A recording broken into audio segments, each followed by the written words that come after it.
ನಮಸ್ಕಾರ, ಎಲ್ರಿಗೂ ನಮಸ್ತೆ. ಇದೊಂದು ಡಾಂಬರ್ ರಸ್ತೆ. ಈ ಒಂದು ಡಾಂಬರ್ ರಸ್ತೆ ಒಂದು ಹಳ್ಳಿಯಿಂದ ಇನ್ನೊಂದು ಹಳ್ಳಿಗೆ ಹೋಗ್ತಕ್ಕಂಥ ಒಂದು ಡಾಂಬರ್ ರಸ್ತೆ. ಅದೇ ಊರು ಹಳ್ಳಿ, ವಿಲೇಜ್. ಹಳ್ಳಿಯಿಂದ ಒಂದು 300-400 ಅಡಿ ಅಂತರದಲ್ಲಿರ್ತಕ್ಕಂಥ ಆಸ್ತಿ. ನಾನು ಹಿಂದೆನೂ ಕೂಡ ಹಾಕಿದ್ದೆ ಈ ಒಂದು ಆಸ್ತಿನ. ಇದೇ ಆಸ್ತಿ 1 ಎಕರೆ 30 ಗುಂಟೆ, ಅಣ್ಣ ತಂದಿರೋದು, ಒಂದು ತಾಯಿ ಮಕ್ಕಳದು 2 ಭಾಗ, 35 ಗುಂಟೆ 2 ಭಾಗ. ಇದು ನಾನು ಸ್ಟಾರ್ಟಿಂಗಲ್ಲಿ ಈ ಒಂದು ರೈತರ ಈ ಹ್ಯಾಂಡ್ ಓವರ್ಲಿದ್ದಾಗಲೇ ಹಾಕಿದ್ದೆ, ಬಟ್ ಆ ಟೈಮ್ಲಿ ಆಗಲಿಲ್ಲ. ಅದಾದ ಮೇಲೆ ಮತ್ತೆ ಒಬ್ರಿಗಾಯಿತು, ಮತ್ತೊಬ್ಬರಿಗಾಗಿ ಈಗ ಅವರಿಂದ ವ್ಯಾಪಾರಕ್ಕೆ ಇರ್ತಕ್ಕಂಥದ್ದು ಇದು ಆಸ್ತಿ. 1 ಎಕರೆ 30 ಗುಂಟೆ. ಅವರು ಇಬ್ಬರು ಅಣ್ಣ ತಮ್ಮದರಿಂದ ಇವ್ರಿಗೆ ಏನೋ ರಿಜಿಸ್ಟ್ರೇಷನ್ ಆಗಿದೆ. ಲ್ಯಾಂಡ್ ಮಾತ್ರ ವಸ್ತು ಮಾಡಿ ಈ ಹಿಂಭಾಗದ ತನಕ ಹಾಗೆ ಹಾಕಿದ್ದಾರೆ.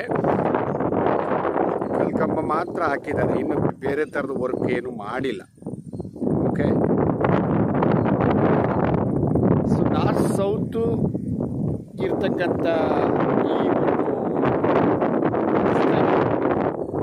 ಸೊ ಲ್ಯಾಂಡ್ ಬಂದು ಈಸ್ಟ್ ಫೇಸಿಂಗ್ ಇದೆ.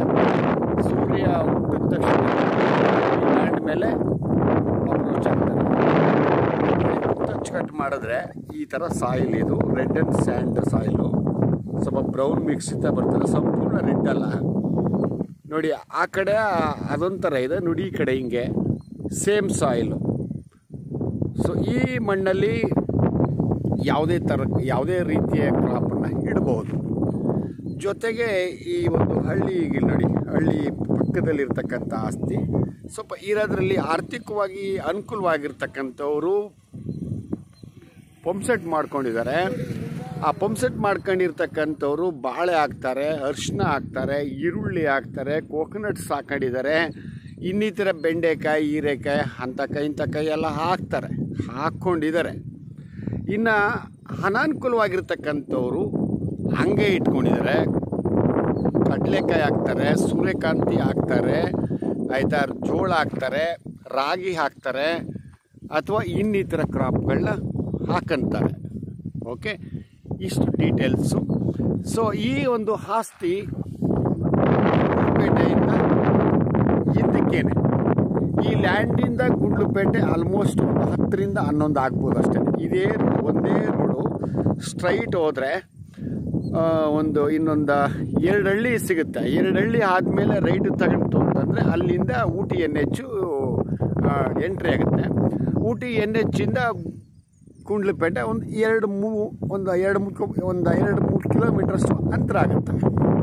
ಸೊ ಈ ಒಂದು ರಸ್ತೆಗೆ ನಾನಾಗಲೇ ಹೇಳ್ದಂಗೆ ನಾರ್ತ್ ಸೌತ್ ಅಂದರೆ ಉತ್ತರ ದಕ್ಷಿಣ ಅಭಿಮುಖವಾಗಿ ಇರ್ತಕ್ಕಂಥ ಈ ಹೆಚ್ಚು ಕಡಿಮೆ ಒಂದು 150 ಅಡಿಯಷ್ಟು ಈ ಒಂದು ರೋಡ್ಗೆ ಅಗಲ ಇದೆ ಈ ಒಂದು ಆಸ್ತಿ.